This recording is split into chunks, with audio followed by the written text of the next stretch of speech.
2 फरवरी को आयोजित होने वाली फिजिक्स यानी भौतिकी की परीक्षा के लिए हम लोग वायरल ऑब्जेक्टिव करने जा रहे हैं। अगर इस ऑब्जेक्टिव को अगर पढ़ लेते हैं तो इससे 30 से 40 मार्क्स आप लोग को कंप्लीट हो जाएंगे। तो वीडियो को अंत तक देखें। वीडियो पसंद आए तो वीडियो को लाइक कीजिएगा और अगर क्वेश्चन आउट होता है तो हमारे टेलीग्राम से या फिर चैनल के जरिए भी आप लोग को इन्फॉर्मेशन दिया जाएगा। तो जल्दी से चैनल को सब्सक्राइब कर लीजिए, क्योंकि यहाँ पे और इसी तरीके से ऑब्जेक्टिव दिए जाएंगे और सब्जेक्टिव क्वेश्चन, लॉन्ग क्वेश्चन भी गेस कर लिया गया है। तो वो भी आप लोग को जल्द मिल जाएंगे। तो जल्दी से पहले चैनल को सब्सक्राइब कर लो और वीडियो को लाइक कर दो। तो चलिए हम लोग वीडियो को शुरू करते हैं। चलिए, पहला ऑब्जेक्टिव पूछा जा रहा है कि पैरावैद्युता यानी पैरावैद्युता का एसआई मात्रा क्या होता है। मैं इंग्लिश वालों को नहीं पढ़ूंगा, हिंदी वाले को ही पढ़ते चलूंगा। इंग्लिश वाला स्टूडेंट भी सेम रहेगा। SI unit of permittivity. तो क्या होंगे? फर्स्ट का सही उत्तर ऑप्शन नंबर डी हो जाएंगे, C² n इनवर्स m-2। तो सही उत्तर ऑप्शन नंबर डी हो जाएंगे। पहला का सही उत्तर बी हो जाएंगे।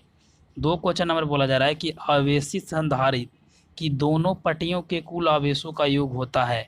यानी आवेशी जो संधारित होता है उसका यहाँ पे कुल पट्टियों का जो योग होता है वह कितना होता है? 0 होता है या 1 माइक्रोकूलम या 1 कूलम या अनंत होता है? तो 2 का सही उत्तर ऑप्शन नंबर ए हो जाएंगे, 0 होता है यानी 0 होता है।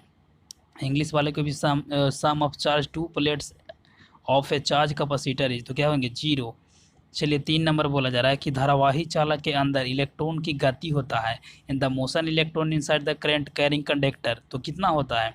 समरूप, त्वरित, अप्रवाही या मंदित? तो 3 का सही उत्तर ऑप्शन नंबर बी हो जाएंगे, त्वरित होता है यानी एक्सेलरेटिंग होता है। ठीक है। चलिए, 4 बोला जा रहा है।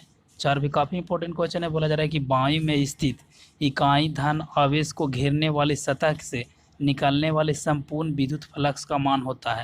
यानी इसका जो मान होता है वो कितना होता है? Means value. तो 4 का सही उत्तर क्या हो जाएंगे? सही उत्तर ऑप्शन नंबर बी हो जाएंगे, ε0 के पावर इन्वर्स हो जाएंगे। ठीक है।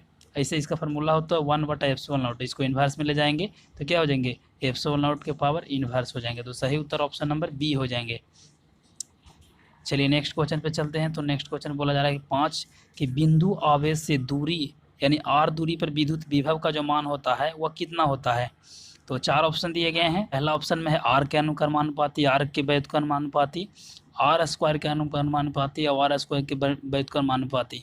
तो 5 का सही उत्तर ऑप्शन नंबर बी हो जाएंगे, r के व्युत्क्रमानुपाती। चलिए, 6 बोला जा रहा है कि किसी धारावाही चालक के अंदर इलेक्ट्रॉन का संवहन यानी VD और जो चालक का आवेशित विद्युत क्षेत्र E का बीच जो रिलेशन होता है, संबंध होता है, वह क्या होता है?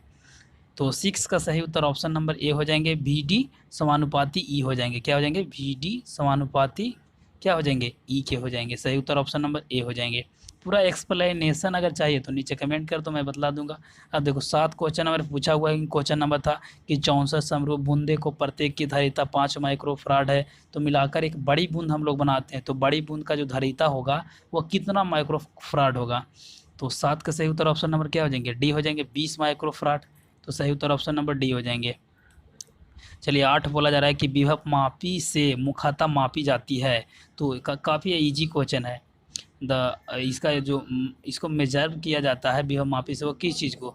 तो 8 का सही उत्तर क्या हो जाएंगे? 8 का सही उत्तर ऑप्शन नंबर सी हो जाएंगे, विभवांतर को। तो सही उत्तर ऑप्शन नंबर सी हो जाएंगे, पोटेंशियल डिफरेंट। ठीक है, सही उत्तर सी हो जाएंगे। चलिए, 9 अब बोला जा रहा है कि एक तार का प्रतिरोध R है, इसे खींचकर व्यास के मतलब क्या? डी होता है, आधा कर दिया जाता है। तो तार का जो प्रतिरोध होगा, रेजिस्टेंस होगा, वह कितना होगा? ठीक है। तो देखिए, काफ़ी सारे स्टूडेंट ने इसको 2R मारे थे, लेकिन इसका सही उत्तर क्या हो जाएंगे? 9 का सही उत्तर ऑप्शन नंबर बी हो जाएंगे, यानी 4R हो जाएंगे। जब आधा करेंगे तो ये दुगना से बढ़ जाता है। चलिए, अब हम लोग नीचे चलते हैं। तो नीचे 10 बोला जा रहा है कि एक आवेश Q1 विद्युत क्षेत्र E वेक्टर तथा चुंबकीय क्षेत्र B वेक्टर को संयुक्त उपस्थिति में गतिमान हो तो उस पर लगने वाला जो बल होगा, फोर्स होगा, वो बिल्कुल कितना होगा, यानी कितना होगा? तो 10 का सही उत्तर क्या हो जाएंगे? ऑप्शन नंबर सी हो जाएंगे, Q E vector plus V vector cross B vector. ठीक है। तो सही उत्तर ऑप्शन नंबर सी हो जाएंगे। पूरा आप देखिए एक्सप्लेन करूंगा तो काफ़ी लंबा होगा वीडियो, इसलिए हमारा वेबसाइट पे भी जाइए, सारा सोल्यूशन मिलेगा और सारा जितना भी सेंटर एग्जाम होगा सबका मिलेगा। और भी सब्जेक्ट है वो मैथ का, सबको एक्सप्लेन करने वाला हूँ। 11 बोला जा रहा है कि अगर 2 आवेशों के बीच की दूरी बढ़ाई जाती है तो उसका वैद्युत स्थैतिक जो एनर्जी होता है, ऊर्जा होता है, वह क्या होता है? घटता है, बढ़ता है या सेम रहता है? ठीक है। तो क्या होंगे? 11 का सही उत्तर ऑप्शन नंबर ए हो जाएंगे, घट जाता है, यानी क्या होता है? Bill decrease. चलिए नीचे 12 यहाँ पे बोला जा रहा है कि दो प्रतिरोध R एवं 2R को एक विद्युत परिपथ में श्रेणी क्रम में जोड़ा जाता है, तो R एवं 2R को उत्पन्न ऊष्मीय ऊर्जा ऊर्जा का जो अनुपात होता है वह कितना अनुपात होता है। तो 4 ऑप्शन दिया गया, 1:2, 1:4, 2:1, 4:1। तो क्या हो जाएंगे, 12 का सही उत्तर ऑप्शन नंबर क्या हो जाएंगे, ए हो जाएंगे 1:2, यानी 1:2 हो जाएंगे। चलिए नीचे 13 बोला जा रहा है कि 6 माइक्रोफराड धारिता के 3 संधारित्र उपलब्ध है, इनके संयोजन से प्राप्त न्यूनतम एवं अधिकतम धारिता होगी, कितना होगा इसका धारिता। तो न्यूनतम और महत्तम यानी मैक्सिमम मिनिमम दोनों पूछ रहा है। तो 13 का सही उत्तर क्या हो जाएंगे, सी हो जाएंगे, 2 माइक्रोफराड और 18 माइक्रोफराड। तो सही उत्तर ऑप्शन नंबर सी हो जाएंगे। 14 पूछा जा रहा है, काफ़ी इंपॉर्टेंट क्वेश्चन है, ये पूछा हुआ क्वेश्चन है, आप ऑब्जेक्टिव में आप लोग देखिए क्वेश्चन बैंक में मिल जाएंगे। एक प्रत्यावर्ती धारा I = 6 sin 100 पाई टी में धारा के मूल मध्य जो वर्ग का मान होता है वो कितना होता है। तो 14 यानी 14 का सही उत्तर ऑप्शन नंबर बी हो जाएंगे, 30√2 होता है, याद रखिएगा। काफ़ी इंपॉर्टेंट हो सकता है, एक दो ऑब्जेक्टिव आप लोग को बाय मिस्टेक हो जाए बताने में, जल्दी आप लोग को प्रोवाइड कर रहा हूँ, कोई भी अभी तक प्रोवाइड नहीं कराया है, ठीक है। चलिए 15 बोला जा रहा है, काफ़ी इंपॉर्टेंट है कि ए ला श्रेणी क्रम में संयोजन का जो प्रतिबाधा होता है वह कितना होता है। ए ला श्रेणी में संयोजन का जो प्रतिबाधा होता है वह कितना होता है। तो काफ़ी इजी क्वेश्चन है, सबको मालूम है, डी हो जाएगा आंसर, √R² + ω², L², सही उत्तर डी हो जाएंगे। 16 बोला जा रहा है कि निम्न में से कौन सी किरणें चुंबकीय क्षेत्र के द्वारा विक्षेपित नहीं होती है, यानी विक्षेपित नहीं होती है, यानी डिफेल्ड यहाँ पे नहीं होती है, ठीक है। तो वहाँ पर 16 का सही उत्तर क्या हो जाएंगे, 16 का सही उत्तर ऑप्शन नंबर क्या हो जाएंगे, सी हो जाएंगे, गामा किरणें यानी गामा रे हो जाएंगे। चलिए यहाँ पे 17 अब यहाँ पे बोला जा रहा है कि चोक कुंडली का शक्ति गुणांक होता है। तो चोक जो कुंडली होता है, द पावर फैक्टर ऑफ चोक कोयल, तो क्या हो जाएंगे, 17 का सही उत्तर ऑप्शन नंबर क्या हो जाएंगे, सी हो जाएंगे, 0 हो जाएंगे। चलिए 18 बोला जा रहा है कि बायोसावर्त नियम को गणितीय रूप क्या होता है, यानी जब इसको हम लोग फाइनल इसको निकालते हैं तो इसका गणितीय रूप क्या बनता है, व्यंजक यानी बोला जाए तो 18 का सही उत्तर ऑप्शन नंबर ए हो जाएंगे, डी फैक्टर = μ0/4 पाई L dl factor cross R factor y RQ, सही उत्तर ऑप्शन नंबर ए हो जाएंगे। चलिए 19 बोला जा रहा है कि निकेल है, तो Fe निकेल कोबाल्ट सभी क्या है, लौ चुंबकीय है। तो 19 का सही उत्तर ऑप्शन नंबर क्या हो जाएंगे, सी हो जाएंगे। थोड़ा सा हम लोग फास्ट करते हैं क्योंकि वीडियो काफ़ी लंबा हो जाएगा, आप लोग भी बोर हो जाओगे। 20 बोला जा रहा है कि चुंबकीय एवं विभवोत्तर और भौगोलिक एवं विभवोत्तर के बीच का जो कोण होता है, तो सबको पता है कि दिक्पात होता है। तो यानी जो चुंबकीय एवं विभवोत्तर और भौगोलिक एवं विभवोत्तर दोनों का बीच का जो कोण होता है वह डिग्री में नहीं पूछा जा रहा है, वह कोण को कहते हैं हम लोग क्या है। तो 20 का सही उत्तर ऑप्शन नंबर बी हो जाएंगे, दिक्पात बोलते हैं। चलिए 21 बोला जा रहा है कि किसी द्रव्यात्मक माध्यम से विद्युत चुम्बकीय तरंग की चाल निर्भर नहीं करता है, इसकी किस चीज़ पर निर्भर नहीं करता है। तो ये निर्भर नहीं करता है किस चीज़ पे, आवृत्ति पे यानी फ्रीक्वेंसी पे, सही उत्तर बी हो जाएंगे। 22 बोला जा रहा है, थोड़ा सा 22 आप लोग क्वेश्चन ब्लर दिख रहा होगा, बट आप लोग क्वेश्चन जो एग्जाम देकर आए उसमें क्लियर पता लग रहा होगा। एक समद्वितीय लेंस की प्रत्येक तल की वक्रता त्रिज्या है वह 20 सेंटीमीटर है तथा लेंस का पदार्थ का वर्तनांक -1.5 है। तो लेंस की फोकस दूरी यानी फोकस जो लेंथ होगा वो कितना मीटर होगा। तो 22 का सही उत्तर ऑप्शन नंबर सी हो जाएंगे, 20 सेंटीमीटर, ठीक है। तो सही उत्तर सी हो जाएंगे। 23 बोला जा रहा है कि प्रकाश की अनुप्रस्थ तरंगों की प्राकृतिक पुष्टि होती है। तो पुष्टि जो होता है वह किस चीज़ से होता है, ठीक है। तो 23 का सही उत्तर ऑप्शन नंबर क्या हो जाएंगे, बी हो जाएंगे, ध्रुवन द्वारा, ठीक है। तो सही उत्तर बी हो जाएंगे। 24 बोला जा रहा है कि एक सरल सूक्ष्मदर्शी से बना प्रतिबिंब होता है। तो एक जो सरल सूक्ष्मदर्शी होता है उसका जो प्रतिबिंब होता है किस प्रकार से होता है। तो काफ़ी इजी क्वेश्चन है, आभासी एवं सीधा होता है। चलिए 25 सब हम यहाँ से क्लियर पता लगेंगे। बोला जा रहा है कि प्रकाश की एक किरण कांच का वर्तनांक 3/2 है और पानी का जो वर्तनांक 4/3 है। तो संरचना जो इसका क्रांति कोण का जो मान होगा वह कितना होगा। काफ़ी इजी क्वेश्चन है, काफ़ी बार पूछा गया है। सही उत्तर साइन इनवर्स 9/8, ठीक है।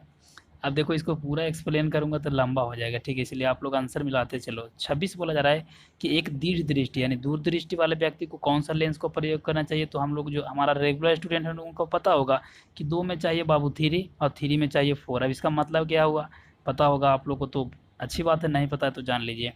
2 में 3 यानी 2 होता है दूरदृष्टि और 3 बोला जाए तो निकट, ठीक है। तो निकट के लिए 3 का 4 तो 2 के लिए 3, तो यहाँ पे दूर दृष्टि है, ठीक है। तो क्या हो जाएंगे, 2 के लिए 3 हो जाएंगे यानी उत्तल। तो 26 का सही उत्तर क्या हो जाएंगे, बी हो जाएंगे।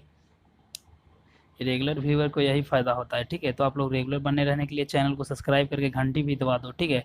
रेगुलर यहाँ पे तैयारी भी चल रहा है, जो हमारा क्वेश्चन पढ़े थे उनको सबको पता है। समान समायोजन में खगोलीय दूरदर्शक की लंबाई, इसका जो लेंथ होता है वह कितना होता है, इसका लंबाई। तो 27 का सही उत्तर ऑप्शन नंबर डी हो जाएंगे, FO + FE, सही उत्तर डी हो जाएंगे। ऑब्जेक्टिव सब्जेक्टिव सब हमारे चैनल पे आ रहे हैं। 28 बोला जा रहा है कि रचनात्मक व्यक्तिकरण के लिए किसी बिंदु पर पहुंचने वाली दो किरणों के बीच कालांतर होता है, तो कितना होता है। काफ़ी या इजी क्वेश्चन है, काफ़ी बार पूछा गया है। 28 का सही उत्तर ऑप्शन नंबर क्या हो जाएंगे, यहाँ पे ए हो जाएंगे, सही उत्तर ऑप्शन नंबर ए हो जाएंगे। 29 बोला जा रहा है कि प्रकाश की किरण एक तीखे कोण से पर मुड़ने की घटना को कहते हैं। एक तीखा कोण यहाँ से मुड़ जा रहा है, ठीक है, तो इस घटना को हम लोग क्या कहेंगे। तो 29 का सही उत्तर काफ़ी इजी क्वेश्चन है, 10th में ही पढ़ना, विवर्तन इसे बोले हैं, ठीक है। तो 29 का सही उत्तर ऑप्शन नंबर ए हो जाएंगे। 30 बोला जा रहा है कि एक ही तरंगे के इलेक्ट्रॉन के द्वारा फोटोन का समान होगा, तो क्या होगा। एक ही तरंग के इलेक्ट्रॉन तथा फोटोन समान होगा, तो वह कौन सा चीज़ है जो होगा। तो 30 का सही उत्तर ऑप्शन नंबर सी हो जाएंगे, संवेग, ठीक है। तो सही उत्तर सी हो जाएंगे। 31 बोला जा रहा है कि जेड परमाणु वाले परमाणु के किसी दी गई कक्षा में इलेक्ट्रॉनों की ऊर्जा का समानुपाती होता है। वह समानुपाती होता है, वह किस चीज़ के समानुपाती होता है। तो ये जो समानुपाती होता है वह Z² के समानुपाती होता है, तो सही उत्तर ए हो जाएंगे। चलिए अब हम लोग जानते हैं 32 क्वेश्चन नंबर 32 बोला जा रहा है कि नाभिकीय रिएक्टर में मंदक का कार्य है। तो मंदक का जो कार्य है वह क्या है, इसका जो मेन जो काम होता है नाभिकीय रिएक्टर का, वो मंदक का क्या कार्य है। तो 32 का सही उत्तर ऑप्शन नंबर ए हो जाएंगे, न्यूट्रॉनों की गति को, जो गति होता है, स्पीड होता है, उसको कम कर देता है, ठीक है। चलिए अब यहाँ पे 33 बोला जा रहा है कि एक रेडियोधर्मी सैंपल का क्षय कितना है, लेमडा है, ठीक है। तो इस सैंपल की अर्ध आयु होगा, तो इस अर्ध आयु जो होगा वो क्या होगा। तो 33 का सही उत्तर ऑप्शन नंबर डी हो जाएंगे, λ/log2, ठीक है। तो सही उत्तर ऑप्शन नंबर डी हो जाएंगे। 34 बोला जा रहा है कि पी प्रकार के चालकों को बनाने के लिए अशुद्धि को तत्व में प्रयोग किया जाता है। तो ये देखिए हंसी आ रहा है इस क्वेश्चन में, क्योंकि काफ़ी इजी क्वेश्चन है। सही उत्तर ऑप्शन नंबर ए हो जाएंगे। चलिए अब यहाँ पे 35 बोला जा रहा है कि डायोड का उपयोग होता है। तो डायोड का उपयोग हम लोग किस चीज़ के लिए करते हैं। तो 35 का सही उत्तर क्या हो जाएंगे, डी हो जाएंगे, दृष्टिकारी की तरह यूज करने के लिए हम इसको उपयोग करते हैं। 36 सबसे इजी क्वेश्चन है, नॉर गेट का बुलिये व्यंजक। और गेट बोला जाए तो A + B = बाई, देखिए याद रख लीजिए, A + B = बाई, यही O के आगे अगर एन आ जाता है तो नॉर गेट हो गया।